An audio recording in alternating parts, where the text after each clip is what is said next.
Hello and welcome to Express Updates. I am Yayura Awuno. Stay tuned. In our first story, the Interior Minister Henry Quartey has extended the curfew in Bunkpurugu Township and imposed a ban on weapons to curb tensions in the northeast region. The minister issued an executive instrument extending the curfew in Bunkpurugu Township and surrounding areas, which will run from 8 p.m. to 6 a.m. starting Tuesday, November 12, 2024. In a public statement, the minister urged local chiefs, community leaders and residents to exercise restraint and also work towards resolving issues peacefully. The statement also declared a complete ban on firearms, ammunition and any offensive weapons within the area. The authorities emphasized that any individuals caught violating this ban will be subject to arrest and prosecution. This decision aims to encourage stability and security amidst ongoing concerns in the community.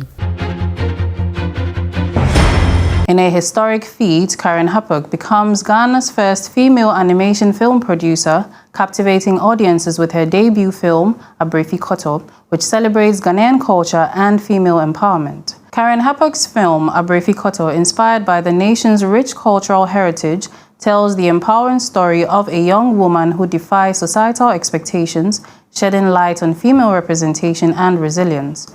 Despite facing numerous challenges, Karen Hapuk and her team at KHPH Studios remained steadfast, and their commitment has earned Abrefi Koto international recognition.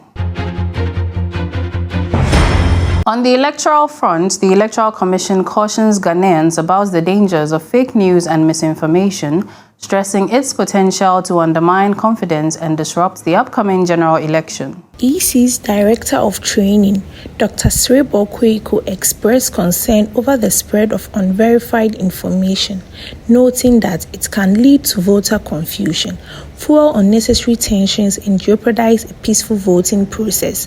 In a recent interview, Dr. Bunkpurugu emphasized that the EC is taking proactive measures to strengthen communication channels and ensure the public receives accurate and timely information. He encouraged voters to rely on verified sources for updates and to report any misleading or suspicious content they encounter. This push for accuracy is part of the EC's broader effort to safeguard a transparent and trustworthy election process.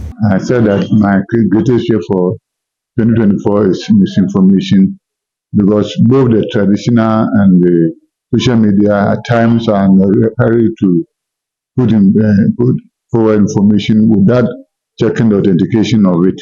So I'm saying that I am seeing ahead of us where people were coming out with some audios or videos that may even not be related to Ghana's election. But we have had instances where there was a video and they attributed to the district level election. I don't know whether it was that.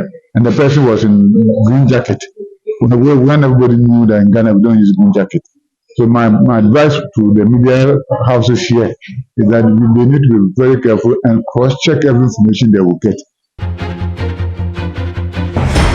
And finally, still on the EC, Philip Apiakubi, also known as Roman Father, who was nominated by the GFP to replace Madame Ikuadonko following her recent passing, has been disqualified. Despite his nomination, the EC stated that Roman Father did not meet the necessary requirements after reviewing his nomination forms. The Commission confirmed that the ballot positions for the presidential elections will remain unchanged and announced that the printing of the presidential ballot papers, which was temporarily paused after Madame Ikuadonko's death, will resume. Per Article 54 of the 1992 Constitution and Regulation 13.4 of CI 127, the Commission wrote to the Ghana Freedom Party and provided them a period of 10 days within which to file a new candidate. Article 50 of the 4 of the 1992 Constitution reads, where at the close of nominations, but before the election, one of the candidates dies, a further period of 10 days shall be allowed for nomination. In that respect, the Commission wrote to the Ghana Freedom Party and asked them to present a new candidate within 10 days.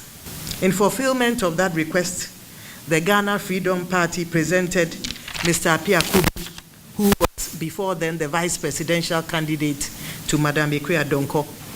The party presented him as the presidential candidate of the Ghana Freedom Party. He and the party went on to submit their nomination forms on the 5th of November, and our technical teams went to work immediately reviewing the nomination forms.